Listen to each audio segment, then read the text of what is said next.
Very good morning class. Welcome to our YouTube channel RPSC bio academy. देखिए, हम जो unit discuss कर रहे थे वो कर रहे थे प्लांट मॉर्फोलॉजी, जिसके अंतर्गत हम रैननकुलेसी फैमिली के बारे में डिस्कशन कर रहे थे। अब हम आगे बात करते हैं। आगे हम देखते हैं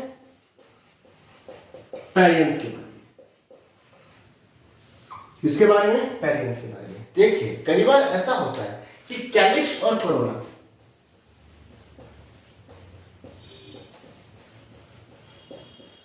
डिफरेंशिएट नहीं हो पाते।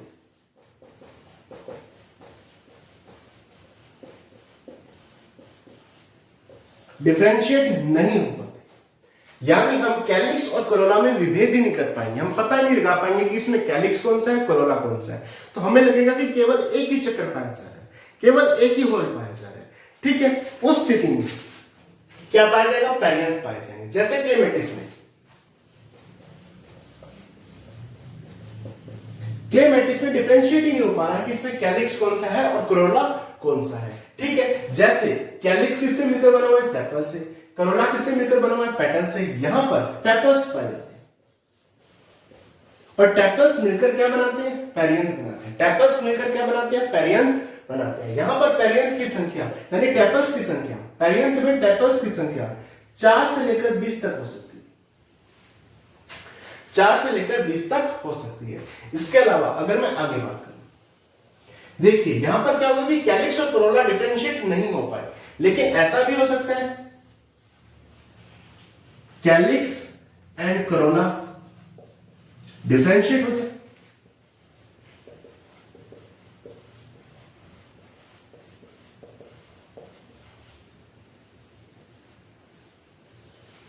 कैलिक्स और कोरोला क्या हो जाए? डिफरेंशिएट हो जाए। हो सकता है, इसमें क्या बड़ी बात है। अगर मैं बात करूं, जैसे एग्जांपल की अगर इसमें मैं बात करूं तो एग्जांपल आएगा रैननकुलस, रैननकुलस और इसके अलावा डेल्फिनियम। देखिए यहां पर तो कैलिक्स और कोरोला डिफरेंशिएट ही नहीं हो पाया, तो पेरियंथ पाया जा रहा था। यहां पर कैलिक्स और कोरोला दोनों प्रेजेंट है, जैसे रैननकुलस और डेल्फिनियम में। अगर मैं बात करूं आगे, तो सबसे पहले हम पढ़ेंगे कैलिक्स के बारे में।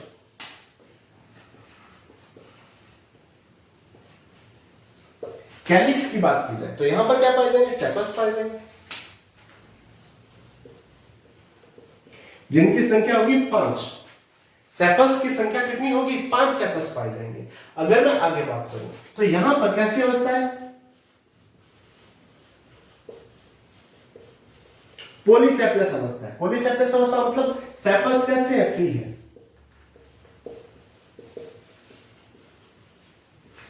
सेपल्स कैसे है? फ्री है। पॉलीसेपलस अवस्था है। सेपल्स एक दूसरे के साथ जुड़े हुए नहीं है। डेसिडुअस अवस्था है।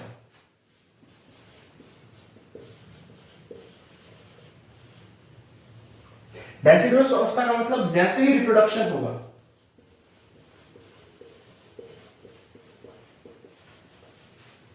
जैसे ही रिप्रोडक्शन होगा, रिप्रोडक्शन के बाद आफ्टर रिप्रोडक्शन क्या हो जाएगा कि जो यहां पर सेपल्स है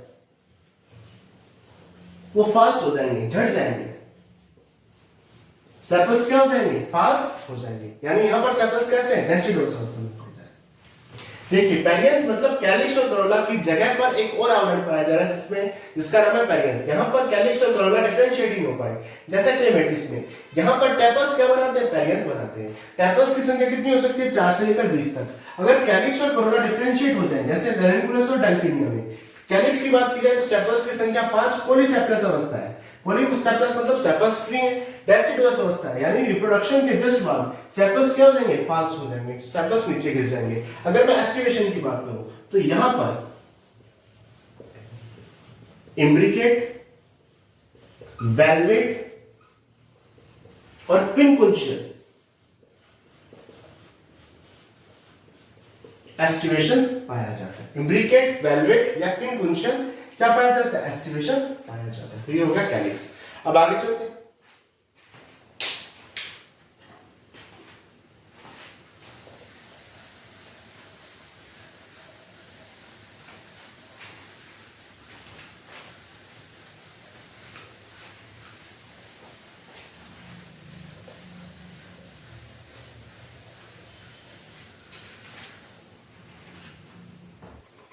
देखिए, कैलिक्स के बाद आगे चलते हैं कोरोला पर। इसकी बात करते हैं, कोरोला की बात करते हैं। अगर कोरोला की बात की जाए तो यहां पर कोरोला किससे मिलकर बना होता है? पेटल से। और पेटल्स की संख्या कितनी हो सकती है? 5 यूजुअली। यूजुअली कितनी होती है? 5 होती है। सर यूजुअली क्यों? आगे बात करेंगे। देखिए जो पेटल्स है वो गैमोपेटलस भी हो सकते हैं और पॉलीपेटलस भी हो सकते हैं।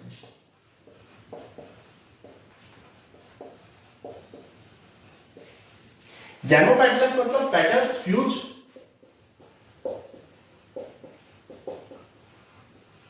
और पॉलीपेटलस मतलब पेटल्स फ्री। ऐसे कैसे? वही बात करते हैं। अगर मैं डेल्फिनिया के एग्जांपल लूं,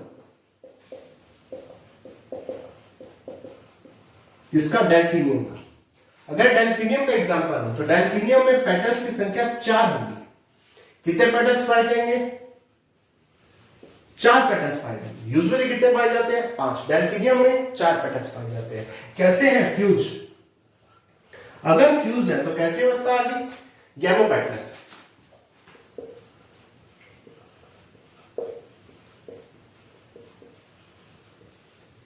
एक बार बोलना, कैसी अवस्था आ गई? गैमोपेटलस अवस्था। अब बात करते हैं रेननकुलस की।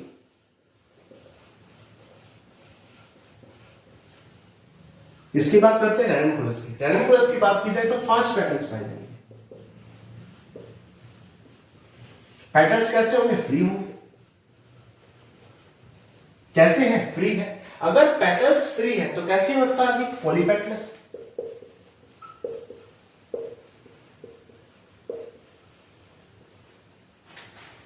तो यहां पर गैमोपेटलस अवस्था भी पाई जा सकती है, पॉलीपेटलस अवस्था भी पाई जा सकती है। यहां पर पेटल्स की संख्या 4 भी हो सकती है, यूजुअली कितनी होती है? 5 होती है। अगर मैं आगे बात करूं तो यहां पर petals plus sepals, petals plus sepals आपस में मिलकर स्पर का निर्माण करते हैं। किसका निर्माण करते हैं? स्पर का निर्माण करते हैं। जैसे डेल्फिनियम में,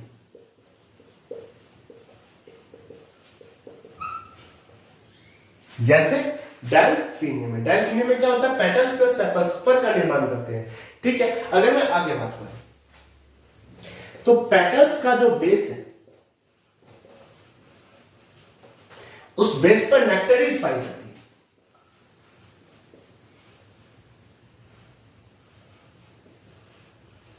क्या पाई जाती है? नेक्टरीज या नेक्टर ग्लैंड्स पाई जाती है। पेटल्स के बेस पर क्या पाई जाती है? नेक्टरीज या नेक्टर ग्लैंड पाई जाती है, जो कि किसकी विशेषता है? रेननकुलेसी की। अगर रेननकुलेसी की विशेषता की बात की जाए तो पेरियंथ का पाया जाना, यानी कैलिक्स और कोरोला का डिफरेंशिएट ना हो पाना, पेरियंथ का पाया जाना, नेक्टर ग्लैंड्स का पाया जाना, नेक्टरीज का पाया जाना।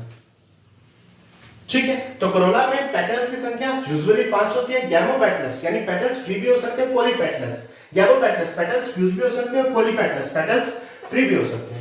डेल्फिनियम में क्या होगा कि 4 पेटल्स पाए जाएंगे, चारों फ्यूज हो जाएंगे, गैमोपेटलस अवस्था आ जाएगी।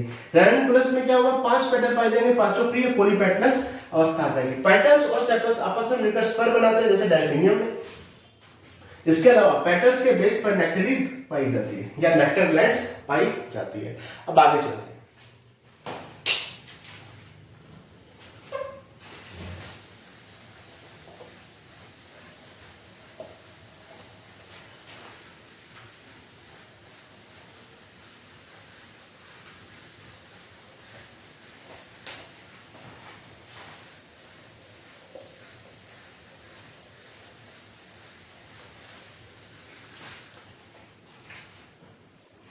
देखिए इसके बाद बात करते हैं एंड्रोशियम की।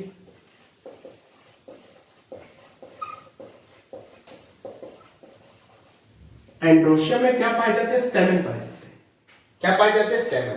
और स्टेमन कैसे पाए जाते हैं? न्यूमरस, बहुसंख्यक।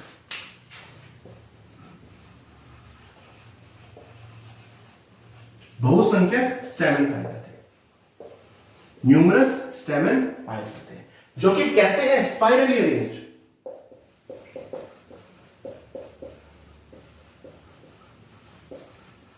और ये किसकी विशेषता है? रेननकुलेसी फैमिली। स्पाइरली अरेंज स्टेमन किसकी विशेषता है? रेननकुलेसी की। यहां पर जो स्टेमन पाए जाते हैं वो स्पाइरली क्रम में क्या होते हैं, अरेंज होते हैं। इसके बाद आगे बात करें तो स्टेमन फ्री होते हैं, एक दूसरे के साथ फ्यूज नहीं होते, जुड़े हुए नहीं होते, इसे कहते हैं पॉलीएंड्रस कंडीशन। कौन सी कंडीशन आ गई, पॉलीएंड्रस कंडीशन आ गई। स्टेमन एक दूसरे के साथ कैसे है, फ्री है, जुड़े हुए नहीं है। ठीक है, ये कैसे हो सकते हैं, एडेनेट एंड बेसिफिक्स्ड। एडेनेट मतलब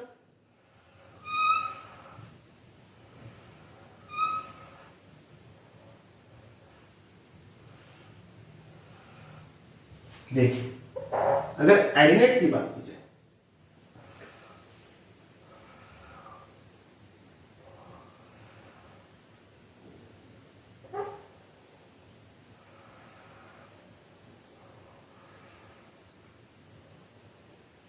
तो यहां पर क्या होगा कि ये जो फिलामेंट है वो एंथर के साथ पूरी तरह से फ्यूज होगा। फिलामेंट एंथर के साथ पूरी तरह से फ्यूज होगा। बेसिफिक्स्ड में क्या होगा, ये फिलामेंट केवल बेस पर पाया जाएगा। कहां पाया जाएगा, बेस पर, तो इसे कहते हैं एडिनेट, इसे कहते हैं बेसिफिक्स्ड। यहां पर जो फिलामेंट है वो कंप्लीट एंथर पर प्रेजेंट है, यहां पर केवल बेस से जुड़ा हुआ है। अगर मैं आगे बात करूं तो हमने पहले बात कर चुके हैं कि न्यूमरस स्टेमन पाए जाते हैं, स्टेमन बहुसंख्यक पाए जाते हैं। जैसे अगर मैं आगे बात करूं तो 15 स्टेमन पाए जाते हैं डेल्फिनियम में।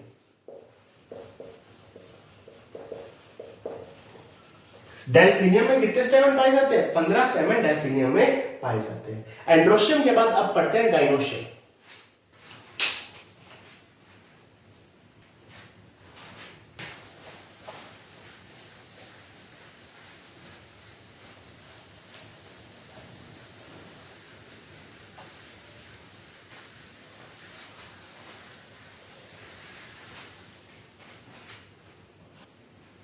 देखिए, अब बात करते हैं गाइनोशियम की।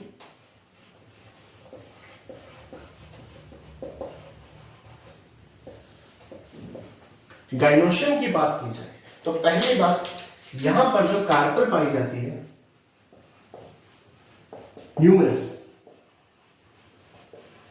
बहुसंख्यक कार्पल पाई जाती है। और कार्पल कैसे होती है, फ्री, एक दूसरे के साथ जुड़ी हुई नहीं होती। एक कार्पल दूसरी कार्पल के साथ जुड़ी हुई नहीं होती, क्योंकि कार्पल बहुसंख्यक है ना, एक से ज्यादा कार्पल है और कार्पल एक दूसरे के साथ फ्री है। इसे कहते हैं apocarpous condition. Apocarpous condition, apocarpous condition का मतलब क्या है, कार्पल एक दूसरे के साथ जुड़ी हुई नहीं है, कार्पल कैसी है, फ्री है। लेकिन मैं नाइजीरिया की बात करूं, यहां पर कार्पल फ्यूज है, सिंकार्पस अवस्था में।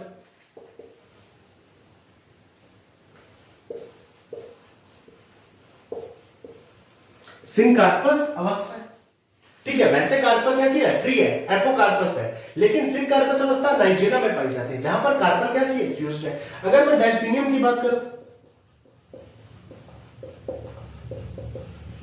वहां पर कार्पल की संख्या एक है, कार्पल की संख्या कितनी है, एक ही पाई जाती है। यहां तो क्या लिखा है, न्यूमरस, यहां लिखा है न्यूमरस यानी बहुसंख्यक है।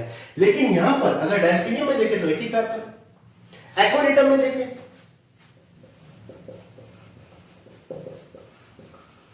3 से 5 कार्पल पाई जाएंगे।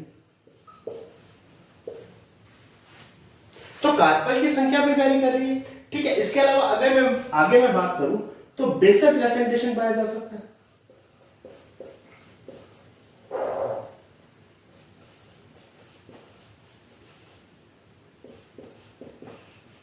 मार्जिनल प्लेसेंटेशन पाया जा सकता है,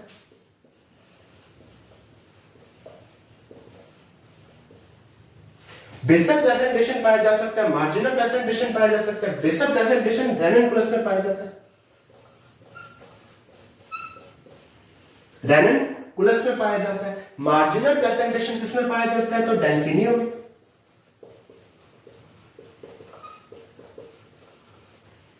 नाइजीरिया में जहां पर कार्पल कैसी है, फ्यूज है, सिंकार्पस अवस्था है, तो यहां पर कैसा पाया जाएगा?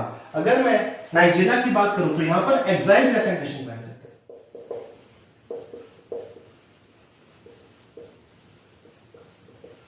तो अलग अलग फ्लावर में या अलग अलग प्लांट में अलग अलग व्यवस्था है। वैसे कार्पल न्यूमरस होती है, एक से ज्यादा होती है, लेकिन हमने देखा कि डेल्फिनियम में कार्पल एक ही है। ठीक है, वैसे कार्पल कैसे होती है? फ्री होती है, एक दूसरे के साथ जुड़ी हुई नहीं होती, एपोकार्पस कंडीशन होती है। नाइजीरिया में कार्पल फ्यूज है, सिंकार्पस अवस्था पाई जा रही है। ठीक है, एक्वालेटर में 3 से 5 कार्पल पाई जाती है। अगर मैं बेसिक प्रेजेंटेशन की बात करूं तो रेननकुलस में, मार्जिनल प्रेजेंटेशन की बात करूं तो डेल्फिनियम में, और अगर मैं नाइजीरिया में बात करूं तो एक्साइल प्रेजेंटेशन पाया जाता है। अब आगे चलते हैं।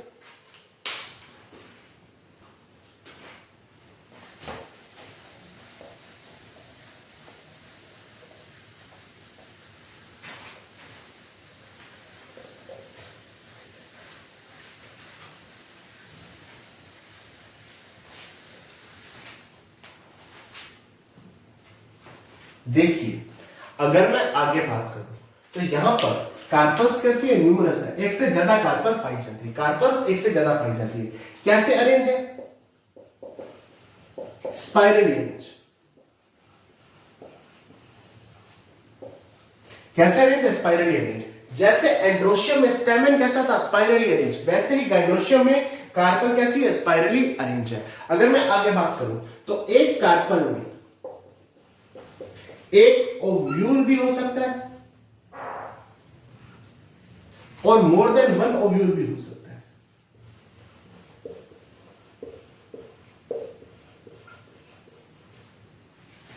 ठीक है, गाइनोशियम के बाद अब हम चलते हैं किसके ऊपर? पोलिनेशन देखते हैं। पोलिनेशन की बात की जाए तो एंटोमोफिली, एंटोमोफिली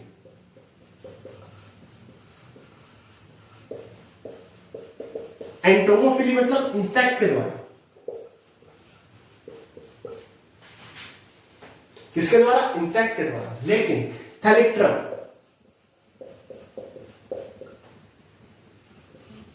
थैलेक्ट्रम में किसके द्वारा? वाइट के द्वारा। एनिमोफिली बोलते,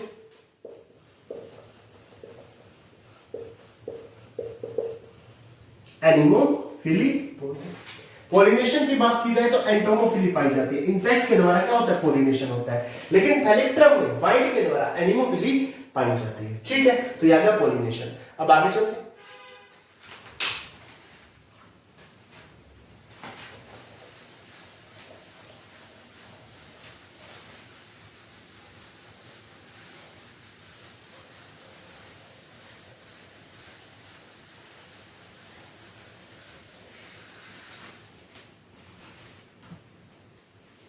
देखिए, अब हम आगे बात करते हैं किसकी? फ्रूट की।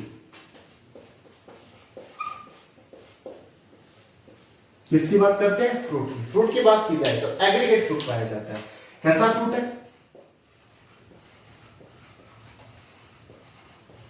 एग्रीगेट फ्रूट पाया जाता है। एग्रीगेट फ्रूट में क्या होता है कि फ्रूटलेट्स पाए जाते हैं और बहुत से फ्रूटलेट्स आपस में मिलकर एक बड़ा फ्रूट बनाते हैं। अगर मैं एग्रीगेट फ्रूट की बात करूं तो यहां पर क्या बनता है? इटारियो। जैसे इटारियो ऑफ एकिन पाया जाता है रेननकुलस में। रेननकुलस में क्या पाया जाता है? इटारियो ऑफ एकिन। अगर मैं और बात करूं इटारियो ऑफ फॉलिकल्स तो एकोनिटम में। इटारियो ऑफ फॉलिकल्स एकोनिटम में। अगर मैं आगे बात करूं सिंपल फॉलिकल्स की बात करता हूं,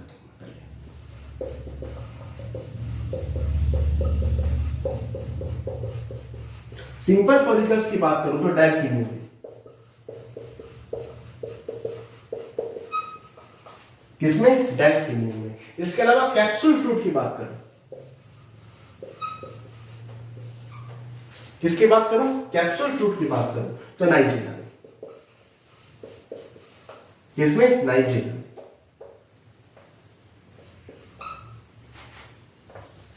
देखो, इटारियो ऑफ एकिन पाया जाता है रेननकुलस में। इटैरियो ऑफ फॉलिकल्स पाया जाता है एक्टिनिटम में, सिंपल फॉलिकल पाया जाता है डेल्फिनियम में, और कैप्सूल फ्रूट किसमें पाया जाता है? नाइजेला में पाया जाता है। और ये सारे फ्रूट कैसे? एग्रीगेट फ्रूट है। ये कैसे फ्रूट है? एग्रीगेट फ्रूट है।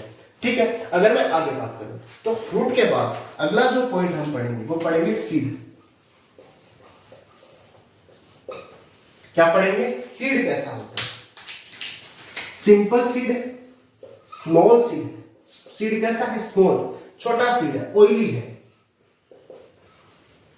स्मॉल सीड है, ऑयली सीड है, और कैसा है? एंडोस्पर्मिक। एंडोस्पर्म है, एंडोस्पर्मिक सीड। ठीक है, फ्रूट की बात की जाए तो एग्रीगेट फ्रूट पाया जाता है, जैसे इटैरियो ऑफ एकिन रेनेंकुलस में, इटैरियो ऑफ फॉलिकल्स एक्टिनिटम में, सिंपल फॉलिकल डेल्फिनियम में, कैप्सूल पाया जाता है नाइजेला में। सीड कैसा है? स्मॉल है, ऑयली है और एंडोस्पर्मिक है। कैसा है? एंडोस्पर्मिक है।